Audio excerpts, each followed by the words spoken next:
Höskuldur, lagt boltan á morgun, þið eru 6 mörkum undir, svona hvernig munið þið mæta til leiks? Sko, við munum bara mæta til leiks þú veist, á þann veg að við ætlum bara að reyna að ná fram góðri og kröftugri frammistöðu, þú veist, fara ekkert í eitthvað bull að því leitinu að reyna að koma frá fyrstu mínútu með eitthvað óskikju comeback, við nota einhverja myndlíkingu, þú veist, að við erum ekki að fara kannski bregðast við eins og krakki á N1 mótinu sem ætlar að taka mið eftir að hafa fengið mark á sig og hlaupa upp alla völlin og skora 3 mörk strax. Þannig að við þurfum bara fyrst og síðast að mæta hérna á morgun, þú veist, og bera virðingu fyrir því að við erum að mæta frábæru liði, frábæru leikmönnum og það er hellingslærdómur fólkin í því að fá að máta sig við svona gæðamikið lið sem að við getum nýtt okkur bara áfram inn í Evrópu keppnina og bara tekið með okkur restina inn í sumarið, sko, inn í keppnistímabilið. Svona sem leikmaður úti, hvernig fannst þið munurinn á liðunum? Var þetta alveg 6 marka munur eða? Sko, ég meina að leikurinn alltaf endaði bara 7-1, þannig að það má alveg segja að það var munurinn þá. En ég held svona að það sem maður er kannski svektastur með þann leik úti var í raun og veru bara hvernig við bregðumst við, þú veist, mótlætinu og smá sjokki að einhverju leyti.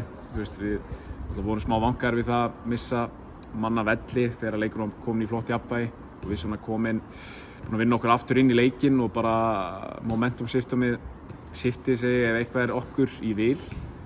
Svo einhvern veginn náum við bara ekki alveg að skrúa hausinn aftur rétt á, þú veist, eftir að fengi þetta blóð, bæði rautt spjald og víti úr aukaspyrnunni sem er tekið og þá einhvern veginn, já, förum við svolítið bara einhvern veginn allir í sitt horn að ætla að reyna að redda og græja hluti og bara svona mistum svolítið agann, sko, þú veist, þar féll þetta svona endanlega, þú veist, þegar maður fann bara, þú veist, 30 mínútur að auðvitað getum við átt í fullu við þetta lið og leikurinn var að spilast þannig, en við vorum lélegir að bregðast við mótlætinu og sjokkinu.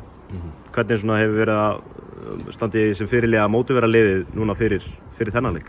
Það svo sem, þú veist, það þarf ekkert sérstaklega eitthvað að reyna peppa menn í gang. Við erum bara að fara að fá hörku gott lið á alþjóðlegum skala í heimsókn og það eitt og sér er bara nóg mikil mótivering að fá að máta sig við jafn gott lið og fyrir utan það, þú veist, að það er bara það mikið að leikjum eftir í Evrópu að auðvitað þurfum við bara að taka, þú veist, tækifærið og nýta tækifærið á morgun að, eins og segja, það er mikið gain í því að máta sig við sterkan andstæðing.